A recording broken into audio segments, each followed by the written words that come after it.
إن الحمد لله نحمده ونستعينه ونستغفره ونؤمن به ونعوذ بالله من شرور أنفسنا ومن سيئات أعمالنا من يهده الله فلا مضل له ومن يضلل فلا هادي له وأشهد أن لا إله إلا الله وحده لا شريك له وأشهد أن محمدا عبده ورسوله أما بعد فإن تعفل كلامه المجيد والفرقانه الحميد بعد أعوذ بالله من الشيطان الرجيم يا أيها الذين آمنوا اتقوا الله حق تقاته ولا تموتن إلا وأنتم مسلمون يا أيها الناس اتقوا ربكم الذي خلقكم من نفس واحدة وخلق منها زوجها وبث منهما رجالا كثيرا ونساء واتقوا الله الذي تساءلون به والأرحام إن الله كان عليكم رقيبا يا أيها الذين آمنوا اتقوا الله وقولوا قولا سديدا يصلح لكم أعمالكم ويغفر لكم ذنوبكم ومن يطع الله ورسوله فقد فاز فوزا عظيما إلى آخر الآيات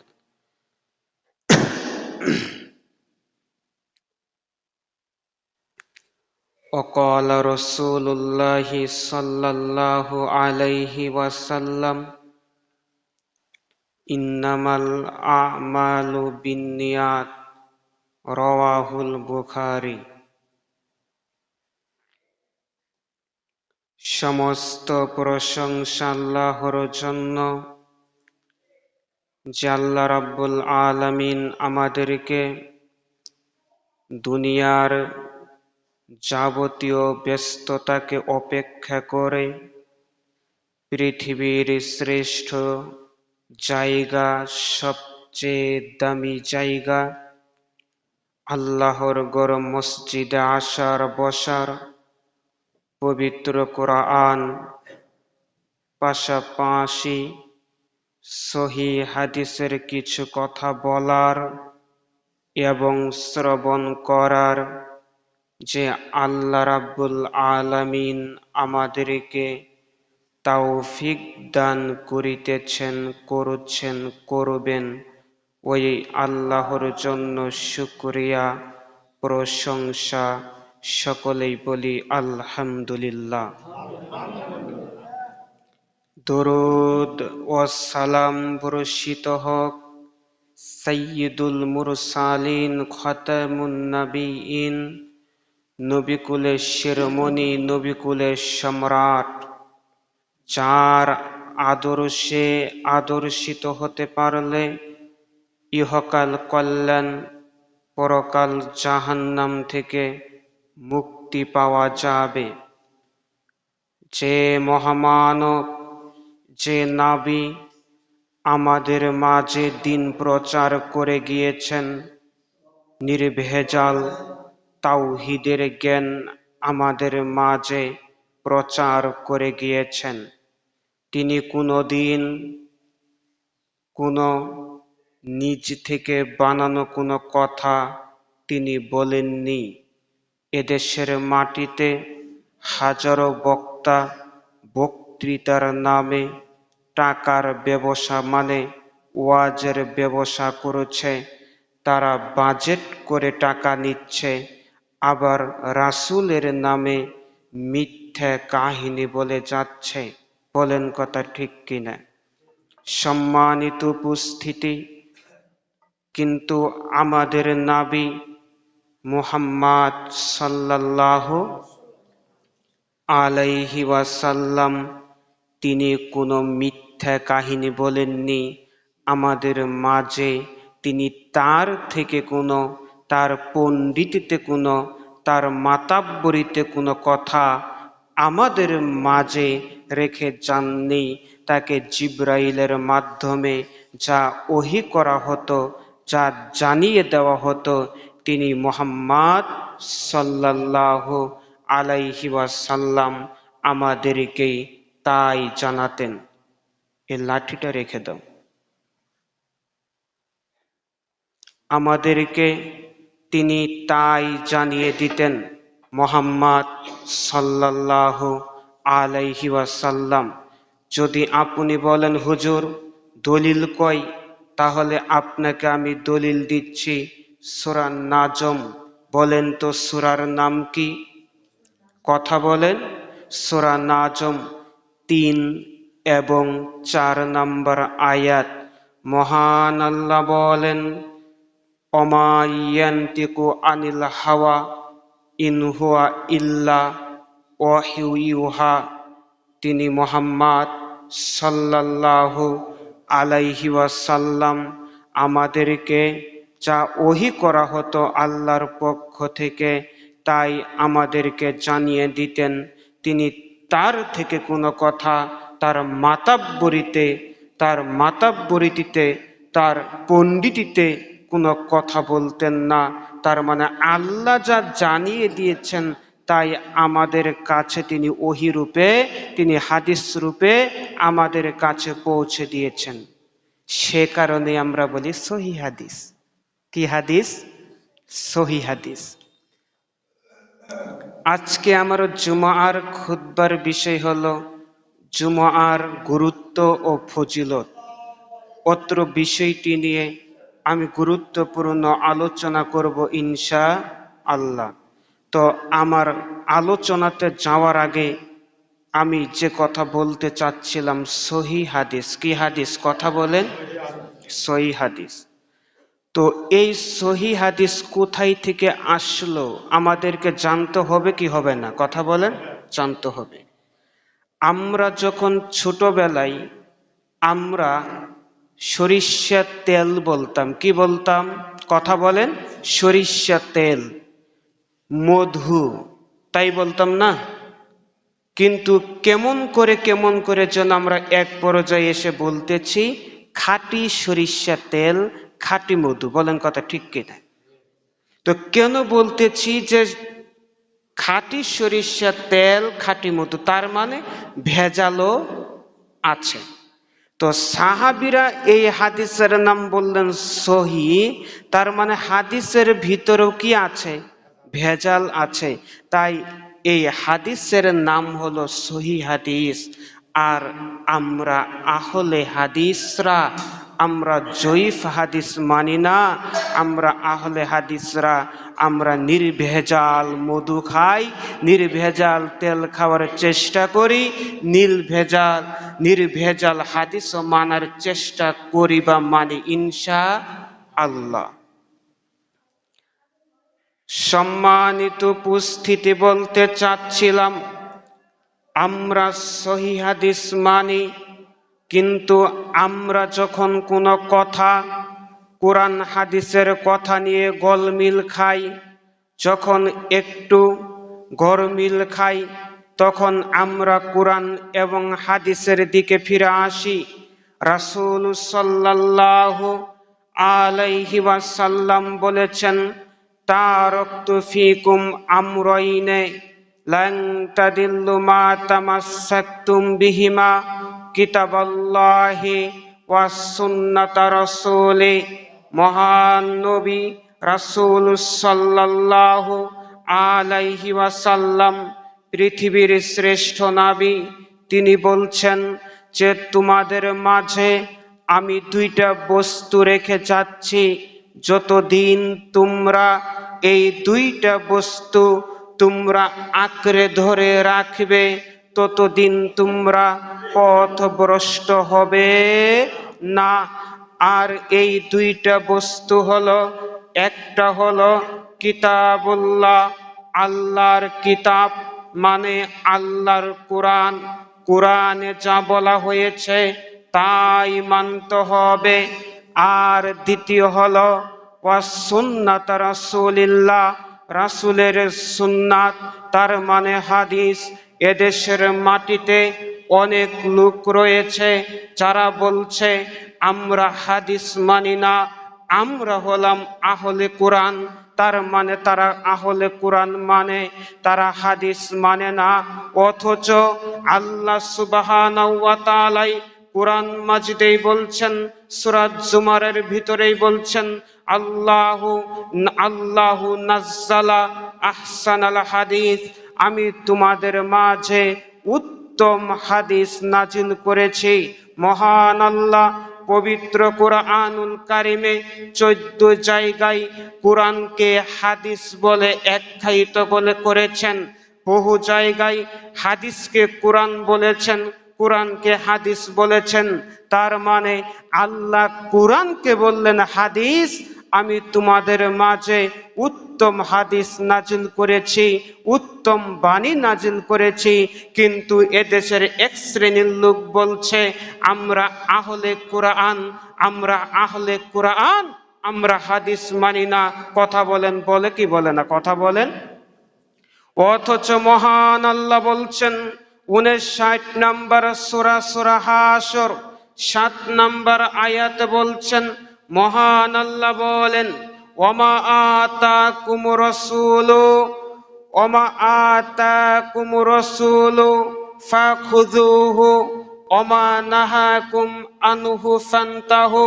রাসূল তোমাদের যা দেয় তোমরা তা মানো, রাসূল তোমাদেরকে যা থেকে নিষেধ করে তা থেকে তোমরা বিরত থাকো।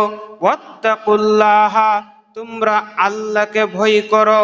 ইন্নাল্লাহা শাদীদুল ইকাব, আর শুনে রাখো তোমরা যদি রাসূল যা দেয় তা থেকে তোমরা যদি জ্ঞান অর্জন না করো, রাসূল যা করতে বলেন তা যদি তোমরা না করো, রাসূল যা থেকে বিরত থাকতে বলেন তা থেকে যদি তোমরা বিরত না করো, তাহলে শুনে রাখো আল্লাহ কঠিন শাস্তিদাতা, তাহলে আল্লাহ কঠিন শাস্তি দিবেন।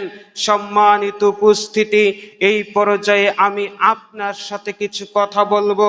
সেটি হলো রাসূল সাল্লাল্লাহু আলাইহি ওয়াসাল্লাম যে কাজ করতে বলেছেন ওই কাজটা করা সুন্নাত। কি করা? সুন্নাত।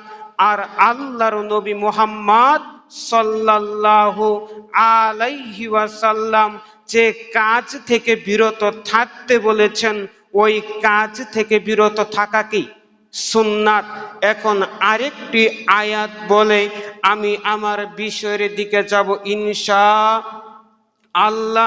যারা হাদিস মানে না, হাদিস কিন্তু আল্লাহর পক্ষ থেকেই, মানে আল্লাহর পক্ষ থেকে এসেছে।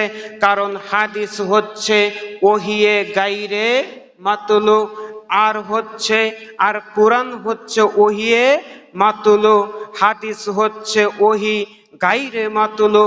তার মানে এটা হচ্ছে আল্লাহর অনুমতি, রাসূলের ভাষা দিয়ে তার মতো রচনা করা। ভাইজান, বলতে চাচ্ছিলাম আল্লাহ সুবহানাহু ওয়া তাআলা হাদিস মানতে বলছেন, আল্লাহ সুবহানাহু ওয়া তাআলা রাসূলকে মানতে বলছেন। এখন আপনি খুলেন পবিত্র কোরআনুল কারীমের ভিতরে 4 নম্বর সূরা সূরা নিসা আয়াত নাম্বার 80 মহান আল্লাহ বলছেন ওমাইয়ুতির রাসূলা ফাকাদ আল্লাহ, যে ব্যক্তি রাসূলকে মানল ওই ব্যক্তি আল্লাহকে মানল। আর যে ব্যক্তি রাসূলকে মানল না, এই হাদিসের বিপরীত, এই আয়াতের বিপরীত হলো যে ব্যক্তি রাসূলকে মানল না ওই ব্যক্তি আল্লাহকে মানল না।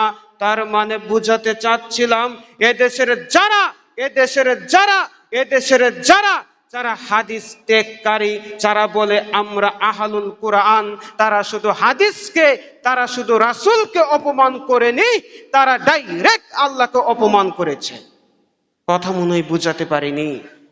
কারণ মহান আল্লাহ সৃষ্টিকর্তাই বলছেন হাদিস মানতে, আর এদেশের বহু জালেম পণ্ডিত, এই লটর ফটর মুফতিরা বলছে আমরা হাদিস মানি না। বেটা, তোমরা মরে দেখো আল্লাহ তোমাদের কি করে। সম্মানিত উপস্থিতি, তাহলে হাদিস থেকে কোনো দিকে যাওয়া যাবে? আহলে হাদিস মানে আমরা পবিত্র কোরআন এবং সহিহ হাদিসের অনুসারী। আরেকটি কথা সেটি হলো যে আমরা ইমাম আবু হানিফাকে নাকি অনুসরণ করি না, তাকে নাকি মানি না। অনেক আলেম বলে না, বলে। এখন আজকে আপনাদের একটি কথা বলে আমি মূল বিষয়ের দিকে যাচ্ছি। সেটি হলো যে ইমাম আবু হানিফা তিনি নবীকেই মেনেছেন। কাকে মেনেছেন? নবীকেই মেনেছেন। তিনি কোনো তার গ্রন্থে বলেননি যে রাসূলের হাদিস পাওয়ার পরেও তোমরা আমার মতকে মেনে নাও, চ্যালেঞ্জ করলাম, এরকম কথা ইমাম আবু হানিফা বলেননি। বলেছে? বলেননি। ইমাম আবু হানিফা বলেছেন ইযা সহুয়াল হাদিস ফাহুয়া মাজহাবি, যখন সহিহ হাদিস পাবা ওইটাই আমার মাজহাব। তার মানে ইমাম আবু হানিফা বুঝতো যে যে সহিহ হাদিস পাওয়ার পরে আর কোনো কিছু মানার কি নাই, প্রয়োজন নাই। কারণ খাঁটি মধু আর ভেজাল মধু পার্থক্য আছে কি নাই? কথা বলেন, অনেক পার্থক্য আছে। তো বলতে চাচ্ছিলাম যে ইমাম আবু হানিফাকে যখন কবরে রাখা হয়েছিল, এরকম কি কাউ থেকে প্রমাণিত হয় যে বলা হয়েছিল যে বিসমিল্লাহি ওয়া আলা মিল্লাতি ইমাম আবু হানিফা? এরকম হয় বলা? যারা ইমাম আবু হানিফাকে মানেন, হানাফি মাযহাব মানেন, তারা কি এটা বলেন? বলেন না। কি বলেন? বিসমিল্লাহি ওয়া আলা মিল্লাতি রাসূলিল্লাহ। তার মানে রাসূলের মিল্লাতের উপর কবরে রেখে আসতেছেন, আর এখানে ইমাম আবু হানিফার মিল্লাত মানেন, হবে না তো। রাসূলের তরিকায় আমল করতে হবে। ইমাম আবু হানিফাকে আমরা মানি, তবে রাসূলের চাইতে বেশি মানি না। আমরা মানি ওই হিসাবে, ইমাম হিসাবে। আর তিনি রাসূলকে কোনো সময় মানে রাসূলের হাদিসও মানতো, তিনি রাসূলকে অপমান করতো না। আমরা ইমাম আবু হানিফাকে মানি, তবে আমরা ততটুকু মানি যতটুকু তিনি রাসূলের হাদিস ফলো করেছেন। আর আমরা গাছ ধরে আছি। কি ধরে আছি? কথা বলেন। গাছ মানে গাছ যার ফল তার। আমরা রাসূলকে ধরে আছি, কারণ রাসূলের সুপারিশ ব্যতীত কোনো ব্যক্তি জান্নাতে যেতে পারবে না। সম্মানিত উপস্থিতি, তাহলে আমরা যেন আমাদের পারিবারিক জীবন, আমাদের ব্যক্তিগত জীবন, পারিবারিক জীবন, সামাজিক জীবন, রাষ্ট্রীয় জীবন যেন আমরা শেষ নবী মুহাম্মদ সাল্লাল্লাহু আলাইহি ওয়াসাল্লামের তরিকায় পরিচালনা করতে পারি। আল্লাহ তুমি সেই তৌফিক দান করো, বলি আল্লাহুম্মা আমিন। আজকে আমার আলোচনার বিষয় হলো জুমার দিনের গুরুত্ব ও ফজিলত সংক্ষিপ্তভাবে আমি সংক্ষিপ্ত সময়ের ভিতরে গুরুত্বপূর্ণ আলোচনা করার চেষ্টা করব ইনশাআল্লাহ। ৬২ নম্বর সূরা পবিত্র কুরআনুল কারীমের ভিতরে মহান আল্লাহ সূরা জুমার ৯ নম্বর আয়াতে মহান আল্লাহ বলেন যে সূরা জুমার ৯ নম্বর আয়াতে, হে পৃথিবীর ঈমানদারগণ, তোমরা যারা ঈমান এনেছ আল্লাহর উপরে, তোমরা যারা ঈমান এনেছ রাসূলের উপরে, তোমরা যারা ঈমান এনেছ পরকালের উপরে, তোমরা যারা ঈমান এনেছ ইহকালের উপরে, মহান আল্লাহ তাদেরকে বলছেন যখন জুমার সালাতের আহ্বান করা হয় তখন তোমরা ক্রয় বিক্রয় ছেড়ে দিয়ে তোমরা আল্লাহর জিকিরে, আল্লাহর স্মরণে, আল্লাহকে স্মরণ করার জন্য তথা সালাত আদায় করার জন্য তোমরা জুমার সালাতে, জুমার মসজিদে তোমরা উপস্থিত হও। সম্মানিত উপস্থিতি, অত্র আয়াত দ্বারা বোঝা যায় জুমার জন্য যখন আপনাকে ডাকা হবে তখন দুনিয়াবি সকল কাজ, সকল ব্যস্ততাকে ত্যাগ করে তখন মসজিদে উপস্থিত হতে হবে। তখন মাঠে থাকা যাবে না, তখন ঘাটে থাকা যাবে না। আপনি ড্রাইভিং করেছেন, আপনি গাড়ি চালাচ্ছেন আজান দেওয়ার আগেই, তার মানে একটু পরে বলছি যে জুমার দিনে কিভাবে মসজিদে আসতে হবে এটা আপনাকে আয়াত থেকে বলছি যে যখন আজান পড়ে গেছে সঙ্গে সঙ্গে সঙ্গে সঙ্গে সঙ্গে সঙ্গে সমস্ত কাজ হারাম হয়ে যাবে, যদিও হালাল কাজ করেছেন আপনি। কারণ জুমার সালাত আদায় করা ফরজ। কি কথা বলেন? ফরজ। আপনাকে সঙ্গে সঙ্গে ওই কাজ ত্যাগ করে আপনাকে মসজিদে আসতে হবে। সম্মানিত উপস্থিতি, দুনিয়াবি সমস্ত কাজ ত্যাগ করতে হবে। ক্রয় বিক্রয় বা অন্য দুনিয়াবি কাজকে আল্লাহর স্মরণ তথা সালাত থেকে বড় মনে করা যাবে না। পৃথিবীতে সবচাইতে বড় কাজ হলো আদম সন্তানের জীবনে, মানুষের জীবনে সবচাইতে বড় কাজ হলো ৫ ওয়াক্ত সালাত আদায় করা। এটা মানুষের জীবনে সবচেয়ে বড় কাজ।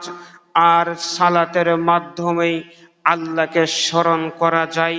২০ নম্বর সূরা, সূরা তাহা ১৪ নম্বর আয়াতে মহান আল্লাহ বলছেন ওয়া আকিমিস সালাতা লিযিকরি, তোমরা সালাতের মাধ্যমে তোমরা সালাত কায়েম করো, তোমরা সালাতের মাধ্যমে আল্লাহকে স্মরণ করো।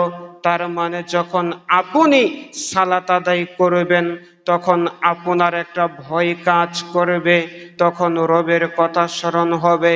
তার মানে অত্র আয়াত থেকে বোঝা যাচ্ছে যে যারা সালাত আদায় করে না তারা আল্লাহকেও স্মরণ করে না। সালাত আদায় যারা করে কেবলমাত্র শুধুমাত্র তারাই আল্লাহকে স্মরণ করে। বলতে চাচ্ছিলাম মহান আল্লাহ অত্র আয়াতের ভিতরে আরো জানিয়েছেন যে এই নির্দেশ যারা মেনে চলবে দুনিয়া ও আখিরাতের জন্য তাদের কল্যাণ হবে বলি সুবহানাল্লাহ, যদি সে বিষয়ে তারা জ্ঞান অর্জন করে বা ধারণা রাখে।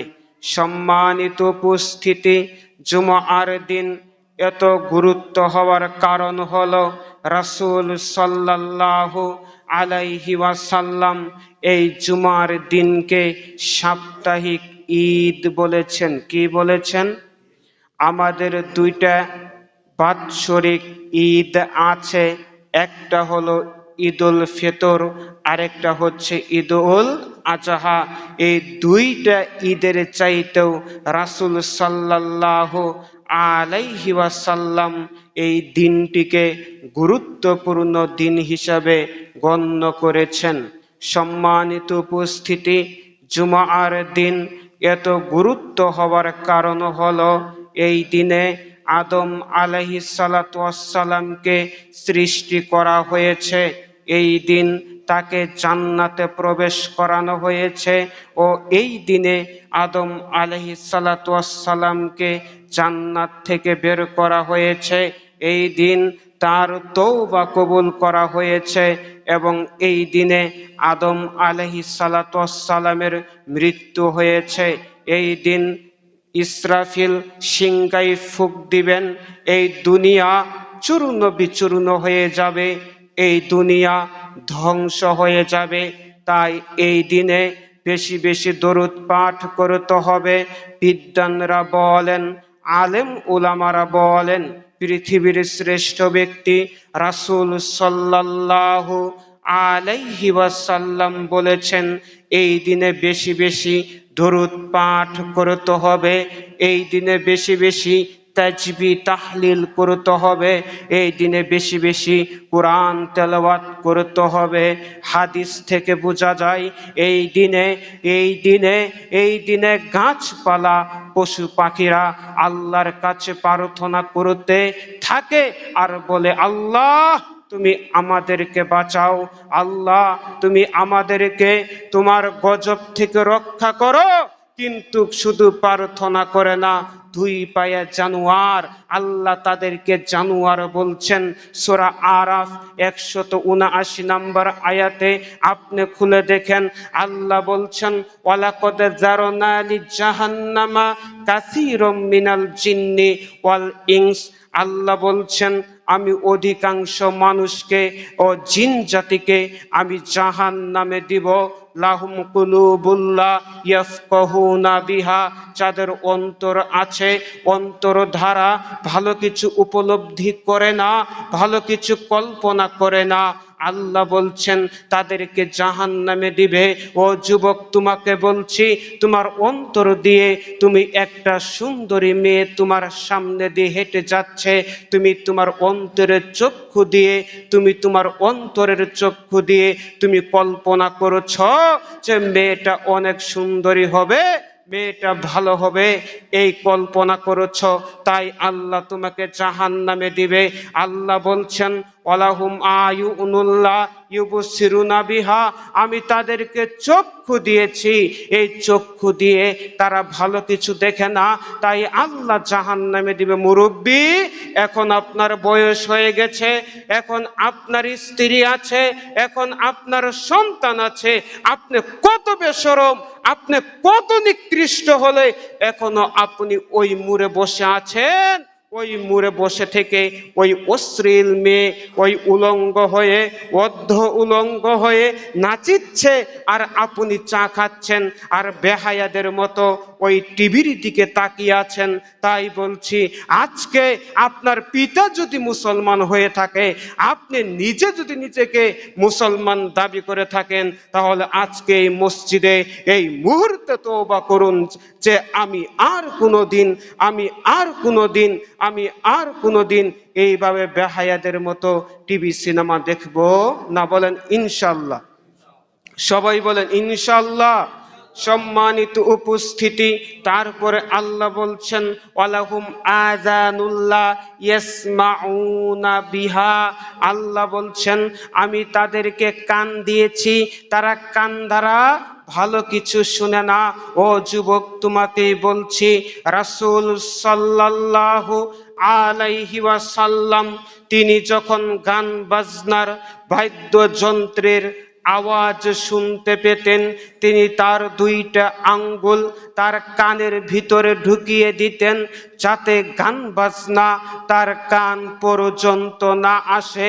আর তোমার পিতা মুসলমান, তুমি নিজেকে মুসলমান দাবি করো, আর তুমি আজকে গান বাজনাটা ইয়ারফোনের মাধ্যমে, হেডফোনের মাধ্যমে তুমি গান বাজনাটাকেই কানের ভিতরে তুমি ঢুকিয়ে দিচ্ছ। ভাইজান ও যুবক, তোমাকে বলে যাচ্ছি, তুমি যদি নিজেকে মুসলমান দাবি করো, তোমার পিতা যদি মুসলমান হয়, তাহলে আজকে তুমি এই মুহূর্তে তওবা করো যে তুমি এরপর থেকে আর কোনোদিন গান বাজনা শুনবে না, কারণ তুমি মুসলমানের সন্তান। দুঃখজনক হলেও সত্য যে আগে আমরা যখন দেখতাম যে হিন্দু বাড়িতে গান বাজনা হতো,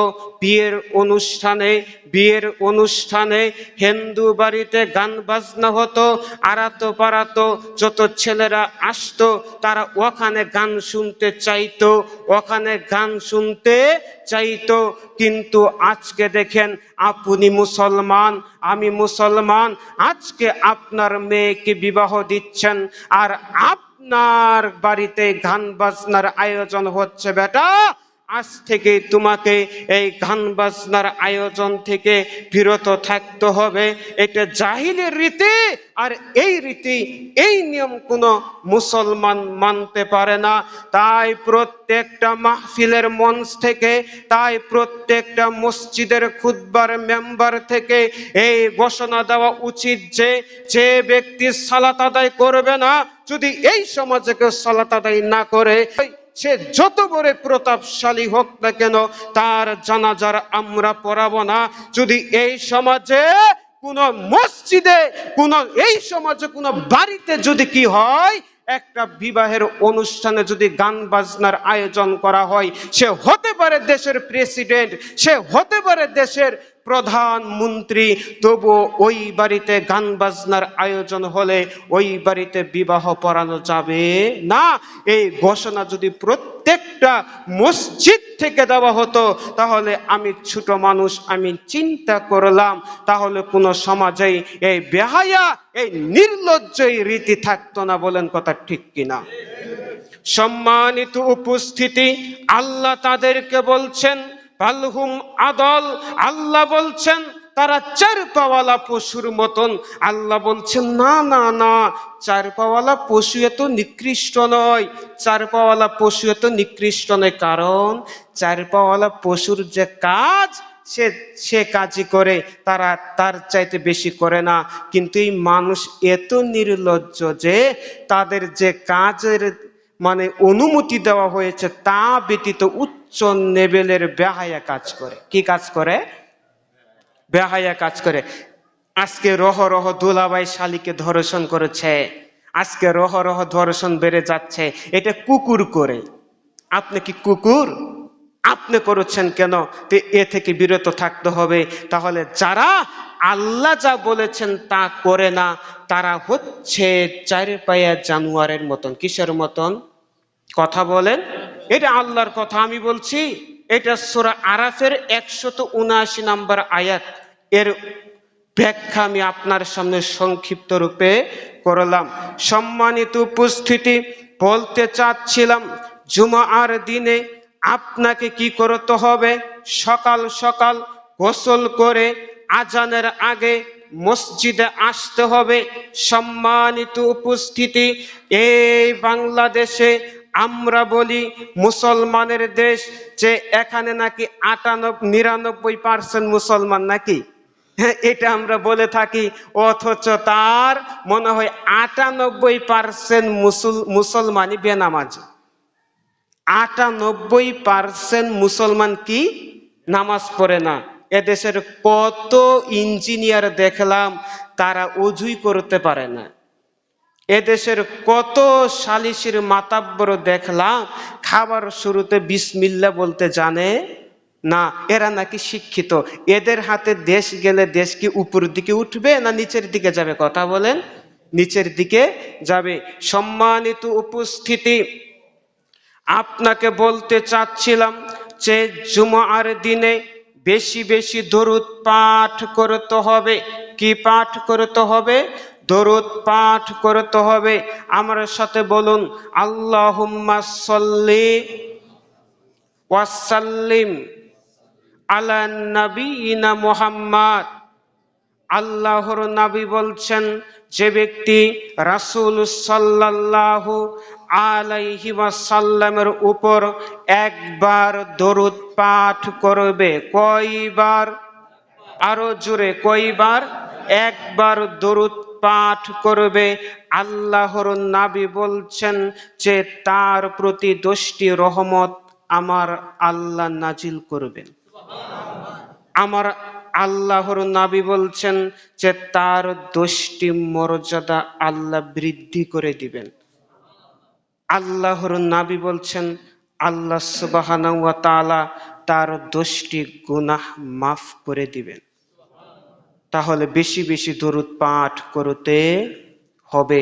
কিন্তু আমরা দরুদ পাঠ করি আল্লাহুম্মা সাল্লি আলা সাইয়্যিদানা মাওলানা মুহাম্মদ ওয়া আলা আলি সাইয়্যিদানা মাওলানা মুহাম্মদ। এটা কোনো হাদিসেও নাই, এটা কোনো হাদিস গ্রন্থের পৃষ্ঠাতেই নাই। এটা কবির একটা রচনা। কথা বুঝতে পারেননি? কিন্তু রাসূলের সঠিক দরুদ হচ্ছে দরুদে ইব্রাহিম। আর আমি যেটা বললাম এটা সংক্ষিপ্ত দরুদ। কথা বুঝতে পারেন?